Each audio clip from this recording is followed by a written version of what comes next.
A few more questions and then a special interview segment. When we last met underneath the Idol stage a couple weeks ago, all the stuff that really just started to happen in Joplin. When you're back around home and knocking around, how close is that to where you live? Joplin is about 2 hours south.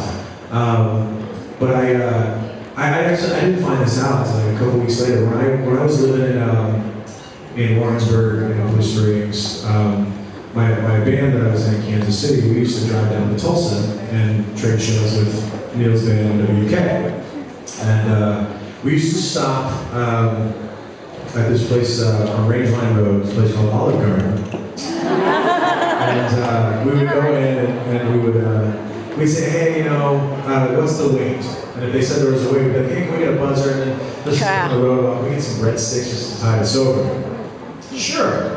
And then we would take the breadsticks and the buzzer and head down to Tulsa.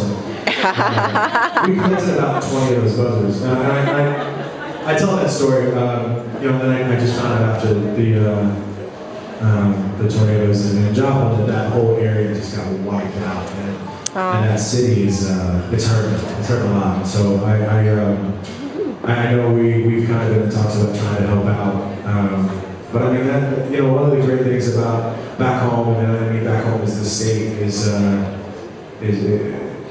I mean, the whole state seems to galvanize around Joplin, and St. Louis also got hit.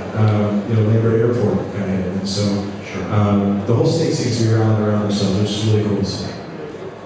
We are looking forward to watching the rebuilding process. Yeah. Because we know the spirit of that part of the country is alive and well, which is fantastic. Right. When we were backstage at American Idol, David was kind enough to mention something that we do on our show that he actually remembered. It is one of the most viewed segments on our website. When we have a guest who is really cool, we put them through this torture because they know that they're willing to go with it. And it is what we like to call our recycled interview. Yeah! You can tell. I have a question for this. Can I get his voice in this monitor? I want to make sure I don't have to go, what? Thanks, man. When you look at the forecast and everything that happened with the weather today, you can see the impact our show has had on global warming. So we need to perpetuate the good work we've done so far. The first time we did this, since you started as a bartender, all of your questions were originally intended for Bruce Willis, Yes. who was also a bartender, Yes. before the Hudson Hawk movie many years ago. You can find this video still posted at PLJ.com. We struggled with which direction to go with here, and then we realized, well, what if we worked with the initials DC? Who could we find? How could this work, and what would be important? Please be David Copperfield. It's not David Copperfield, I'm sorry. We happened to find a TV Guide interview from 1992. The questions you're about to hear are originally intended for Dana Carvey.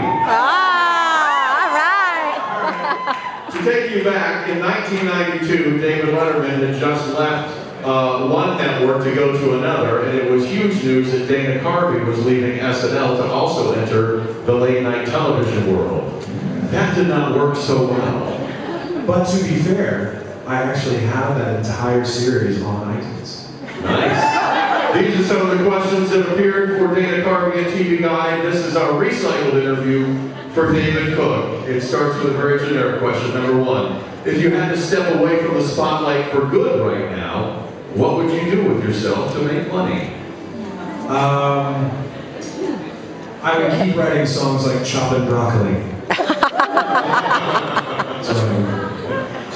Does the thought of failure frighten you? Oh God, how do I make a joke out of that one? Yeah, actually, I'd say failure is probably my biggest fear. Okay. Oh well, you can't fail. Wait, never mind. Now this is where things become really interesting because the next few questions actually would pertain to you as if I wrote them myself. Okay. In 3 words, describe what it's like to perform on SNL.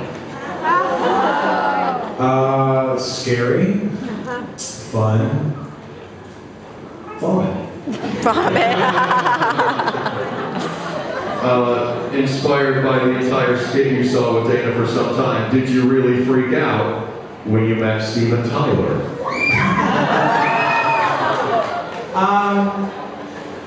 Kinda, yeah, on the inside. I kept it together. I was more I was probably about 3 seconds away from calling a hand check on him when he hugged my mom. I was about 3 seconds away. Good. Based on the church lady character, do you consider yourself a religious or spiritual person? Oh wow, here we go. Uh-oh. I don't know I don't know what's going on. I think something exists. There's no way this is all just a chance, but Right. I would consider myself spiritual. All right. Do you have one item that you consider, this is a material item, do you have one item that you consider special?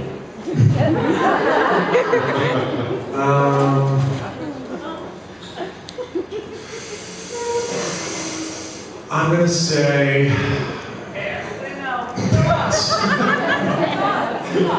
I'll say my white AC Les Paul Studio. Yeah. Good answer. Your Arnold impression is spot on. When was the last time you really hit the gym? Yesterday.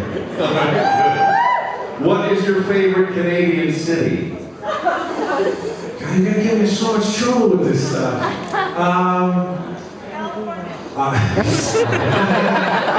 I did a week of writing in Vancouver, and I love that city. I'll say that. Excellent. Do you do any new impressions, and would you share one with us now? Okay, so it's not my impression. I'm borrowing this impression. It was I saw this interview with Seth MacFarlane, and he talked about one of his favorite things from Family Guy that hit the cutting room floor, and it was Kermit the Frog doing Liam Neeson's monologue from Taken, and it was I have a very special set of skills. I will find you. I will kill you. That's what I can really model. Listen, you've done very well with this recycle interview. Can you give us a swing or a not gonna do it, and we'll let you go? All right. That's our recycle interview.